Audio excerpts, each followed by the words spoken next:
Un saludo a todos los seguidores de esta apasionante serie.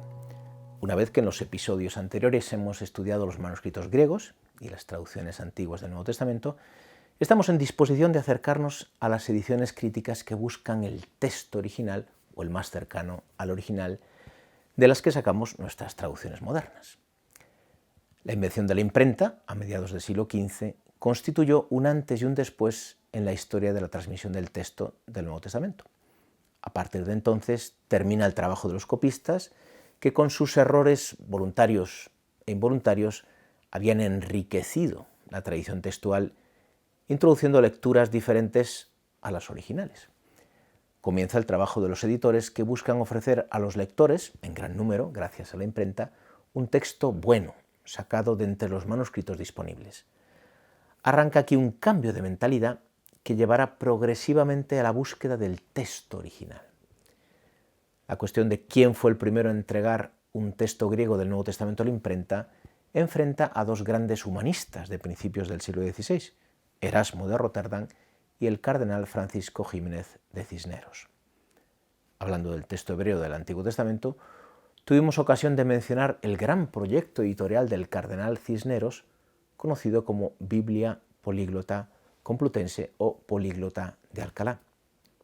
El primer volumen en salir de la imprenta fue el dedicado al Nuevo Testamento, que se editaba en griego y en latín. Era el año 1514 y hasta entonces solo se habían impreso Biblias latinas. Sin embargo, el volumen del Nuevo Testamento no se publicó, a la espera de terminar el resto de volúmenes que comprendían el proyecto editorial completo de la Políglota. Esto se produjo en 1517, aunque la autorización para su publicación no se recibió hasta 1520 y la obra no circuló, de hecho, hasta 1522. Mientras tanto, Erasmo se había adelantado.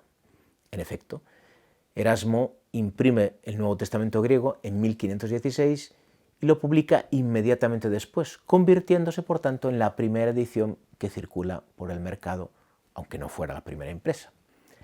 Al contrario de lo que sucede con el proyecto de Cisneros, precedido de una larga preparación y recogida de manuscritos, Erasmo elabora su proyecto en poco tiempo y a partir de pocos y malos manuscritos. En efecto, hoy sabemos que Erasmo utilizó media docena de manuscritos minúsculos, la mayoría de tipo bizantino, que además no contenían todo el Nuevo Testamento completo. Tanto es así que el mismo Erasmo tuvo que retrotraducir al griego, desde el latín, algunas partes del texto considerado canónico que faltaban en sus manuscritos. Por otro lado, esta primera edición estaba llena de ratas de imprenta que fueron subsanándose con las siguientes ediciones. El texto griego de la Políglota de Alcalá, sin embargo, era de mejor calidad, es decir, estaba basado en manuscritos de mejores familias. Al parecer, algunos manuscritos venían de la Biblioteca Vaticana. De hecho, hasta que no fueron devueltos, no se autorizó la publicación de la obra completa, algo que puede dar razón del retraso con el que sale a la calle. El hecho de que fuera Erasmo el primero en poner a disposición del gran público el Nuevo Testamento en griego hizo que su edición tuviera muchísimo éxito en Europa, hasta el punto de convertirse en el textus receptus, es decir, el texto acogido por todos, casi como si fuera el texto original, el texto que se debería estudiar e imprimir, como así fue durante casi 300 años. En realidad, era difícil que alguien pudiera entonces apercibirse de la baja calidad del texto griego de Erasmo. En los círculos académicos de Occidente dominaba el texto latino de la Vulgata, mientras que en Oriente el texto dominante era precisamente el griego del tipo bizantino que Erasmo había reproducido.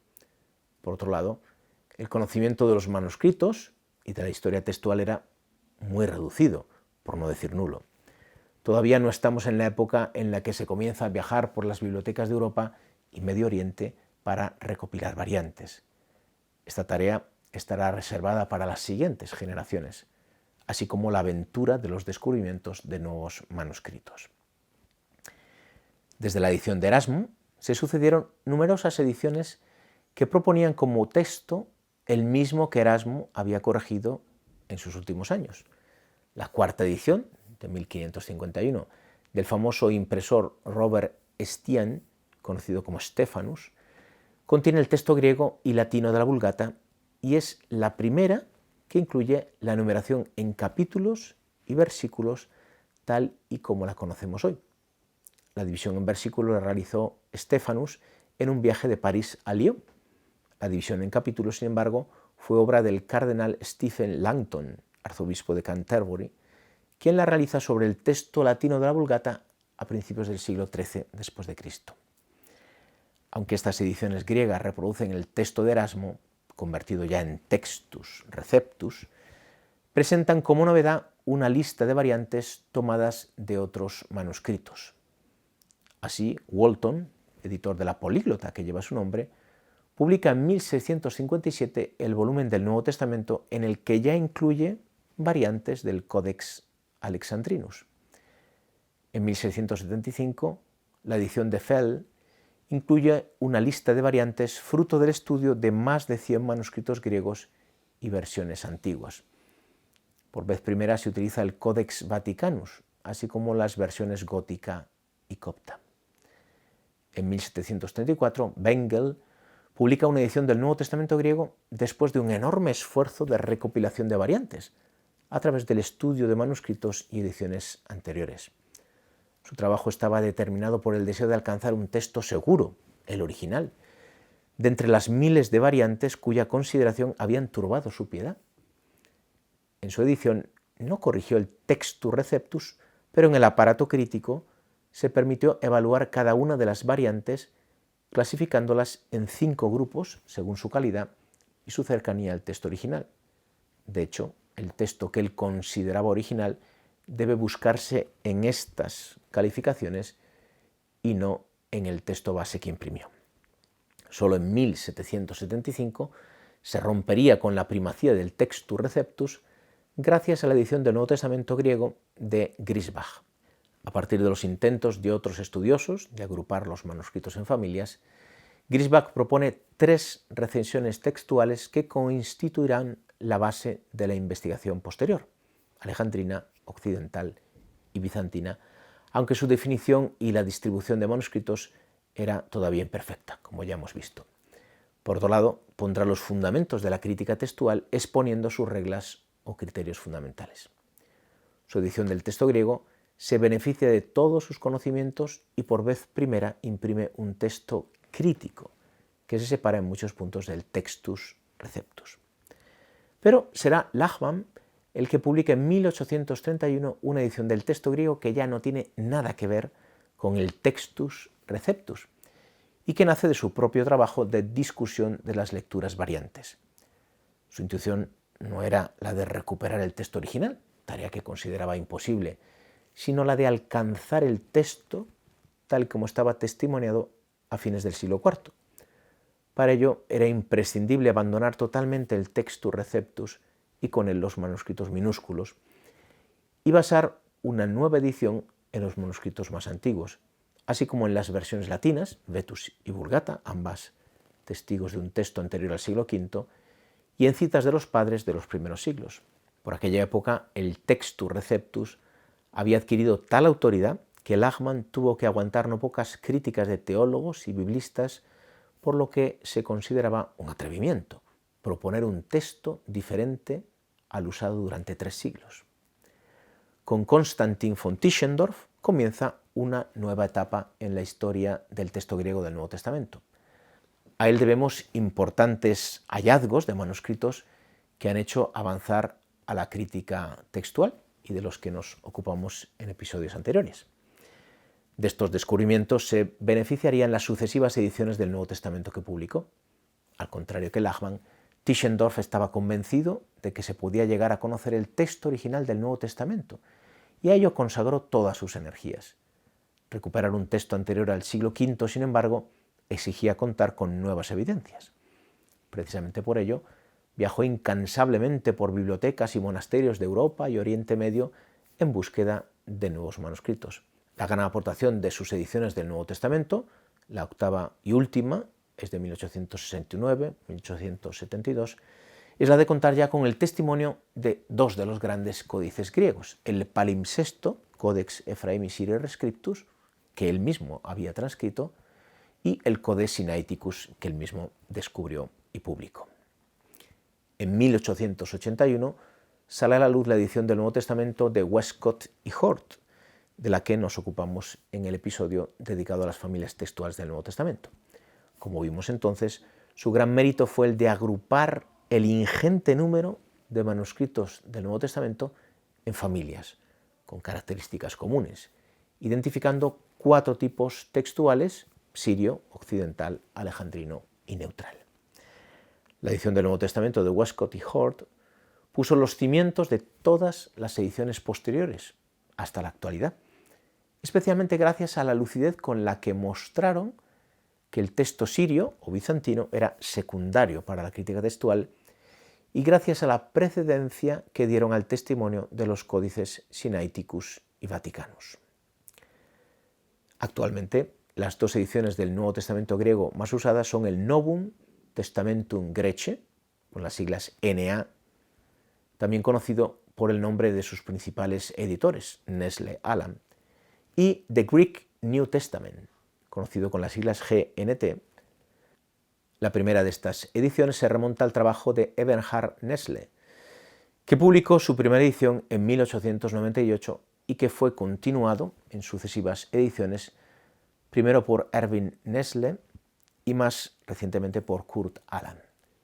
La segunda edición, publicada por las Sociedades Bíblicas Unidas, es el fruto del trabajo de un comité ecuménico formado por los especialistas de crítica textual Black, Metzger, Wigring, Aland y, por parte católica, Carlo Maria Martini, que llegaría a ser cardenal de Milán. Desde 1979, el texto de ambas ediciones es el mismo, diferenciándose únicamente por el aparato textual que sale al encuentro de necesidades diferentes. El aparato de la edición de Nestle Aland tiende a ser exhaustivo a la hora de presentar todas las variantes que contiene el texto griego, aunque no proporciona toda la lista de manuscritos que apoyan cada una de las variantes. El resultado es una edición con muchísima información y un complejo sistema de signos críticos solo al alcance de los especialistas. Por el contrario, el aparato de la edición del Greek New Testament presenta únicamente las variantes en aquellos puntos del texto más conflictivos. De hecho, esta edición está dirigida a los traductores modernos del Nuevo Testamento que necesitan una edición manejable que les guíe en su labor de traducción.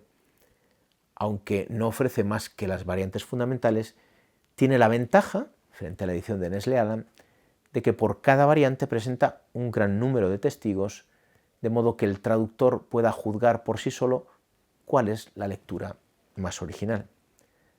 Las variantes van acompañadas de 4 letras para indicar la fiabilidad de la opción que se ha tomado en el texto.